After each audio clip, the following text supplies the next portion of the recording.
welcome to another episode of Chopping Samples with me, your host, Bird Boss. Me and my girl just had a baby. I'm a new dad. I'm a first-time father. I don't know what time it is. Time doesn't even exist anymore to me. I'm not really sure what today's date is.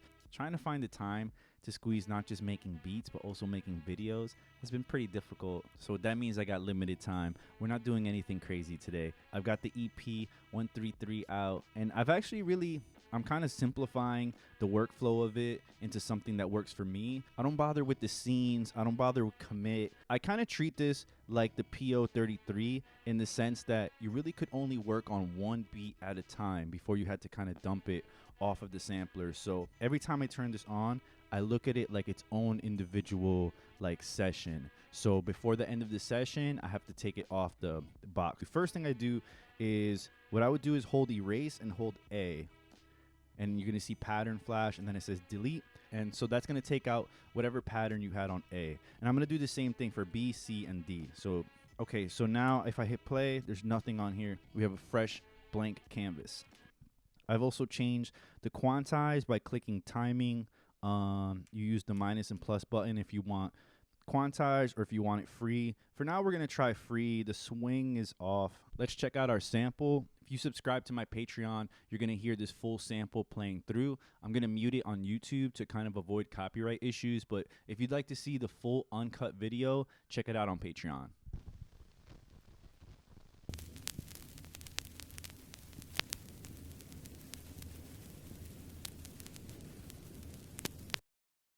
All right, we have our sample. Let's hit shift sample, and what that's gonna do is activate chop mode, and we're gonna quickly and crudely chop this.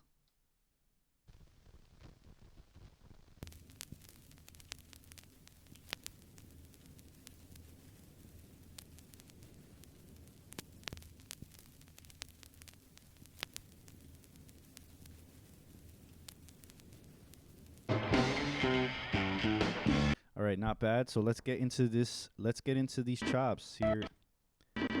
First thing I'm going to do is hit shift sound. That activates edit, send. I'm going to make sure that is on 1. Next, we're going to hit the plus button and go to trim. When you first chop it, it just gives you these tiny little chops. So what I'm going to do is go one by one, hit shift sound. That's going to activate edit mode, and I'm going to go into try, which is trim. And on every single pad, I'm going to change the end point all the way to the end so that it's the entire sample. You're going to go from these short little tiny chops to, so the sample plays basically until the end of whatever you recorded. With the black knob, you want to twist it left and then twist it right, twist it left, twist it right, and then you'll get to all the way.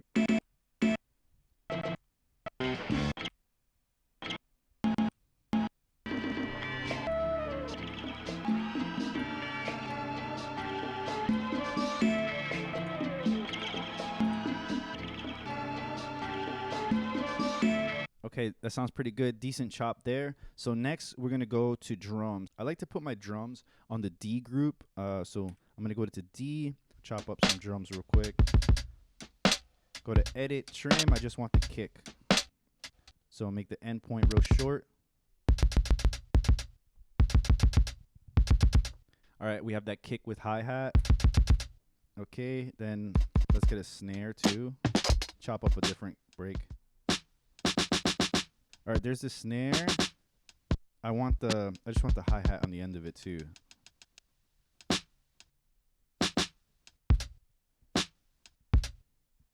Both of them have hi-hats attached to it. On this third bank here, I have a hi-hat as well.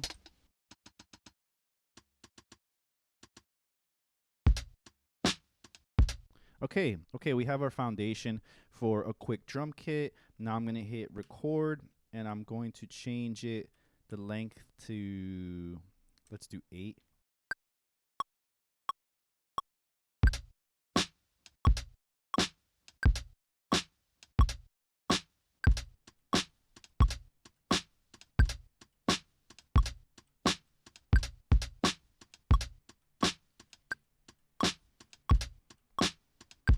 All right, we have a drum loop. Now let's go back to our sample.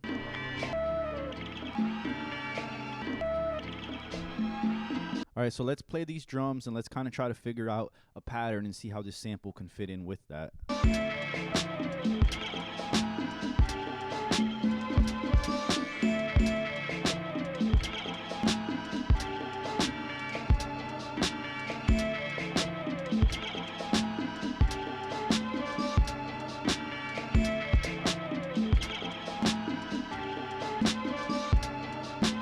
That sounds pretty good. Let's go to record, make sure that we're on 8.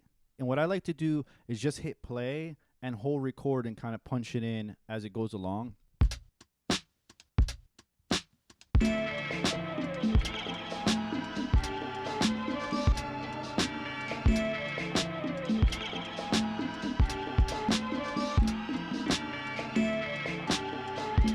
And as you're recording, if you mess up, you want to start over on that, just hit erase and erase your group, which is group A. Boom, now it's just the drums again. Let's give that another try.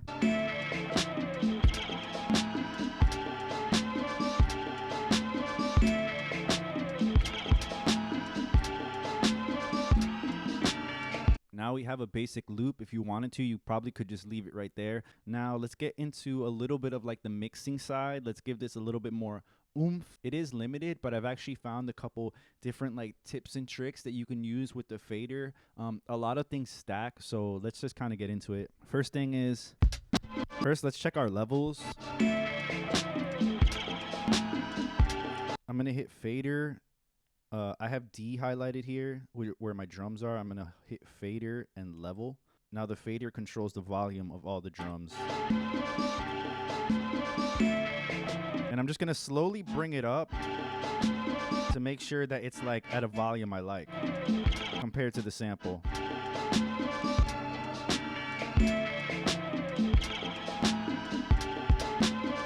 In fact, I'm gonna do the same thing with A, hit fader and then level. You have to hold fader and then hit level.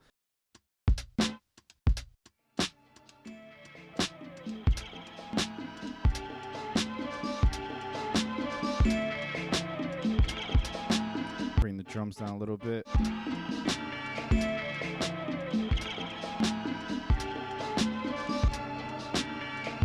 So I'm on A again. I hit fader and I hit low pass filter this time.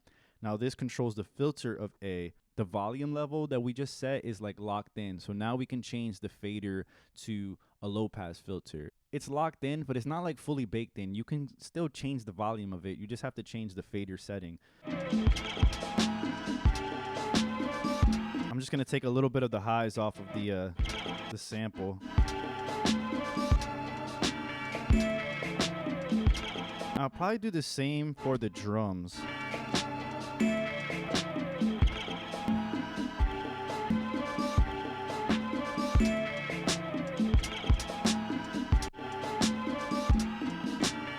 That sounds good.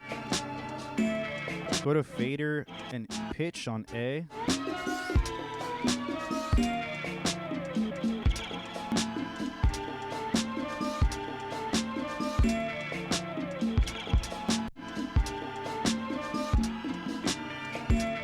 Okay, so now let's hit FX. It says off. We're gonna go to CMP, the compressor. For me, no beat is fully finished without a little compressor. I've turned knob 1 all the way down and the knob 2 all the way down as well. And then what I'm going to do is just by ear, I'm going to dial it in. So let's try it out.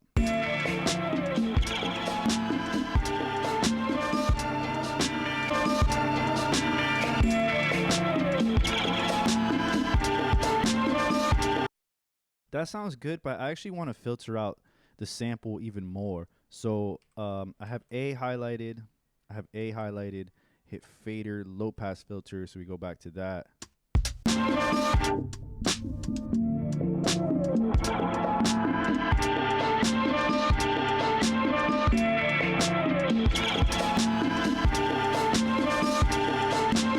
There actually is sidechain compression built into this. You sort of just have to dial it in with the compressor. I've taken the kick drum and I've turned the volume all the way up so it's the loudest element, and you're gonna hear with the compressor how the whole thing just ducks as soon as the kick drum is activated. So check it out.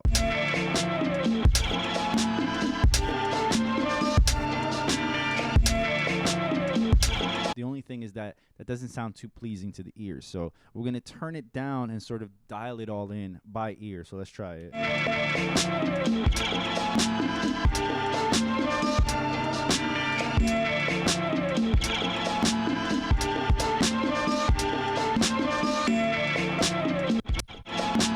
And there you more or less have it, just like a quick loop, a quick microwave. There's been an update or two since the last video I've done, and I will say that there seems to be a lot less glitches, and overall I'm kind of just like enjoying it a lot more. I'm enjoying this sort of workflow of just kind of, you know, having track 1 A, track 2 B, track 3 C, track 4 D. The next steps for this would be like maybe on track B, I would do like a bass line. And then the next step would be to record this digitally. I've been working, this whole video I've been recording with the Zoom R4 multi-track. I just got it specifically for making YouTube videos and getting the beats off of the EP and then digitizing them. And what I like about it is that it also has its own built-in set of compressors and preamps and a whole bunch of effects. So it really does take it to the next level. But I wanted to show you what was capable just within the box. I haven't talked about scenes. I haven't talked about the commit mode or loop mode or any of that. To be honest, I've kind of like avoided it and figured out what works for me. I'm having a lot of fun with it, figuring out my own kind of style and flow to it. So with that said, my name is Bird Boss. Thank you for watching. If you'd like to see me talk a little bit more about this sampler, please feel free to subscribe to my Patreon. I will be working on this for a little while longer. With that said, my name is Bird Boss. Thank you for watching. Thank you for listening. There's nothing left to do but hit play. Peace.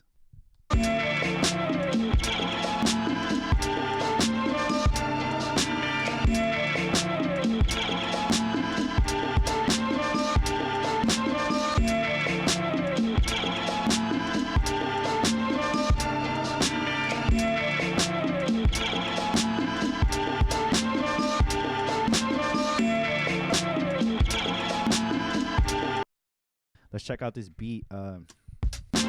Came out all right for like a live little beat.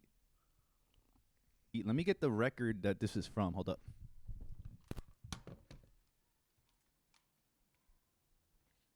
I've gotten so many samples off this. $2.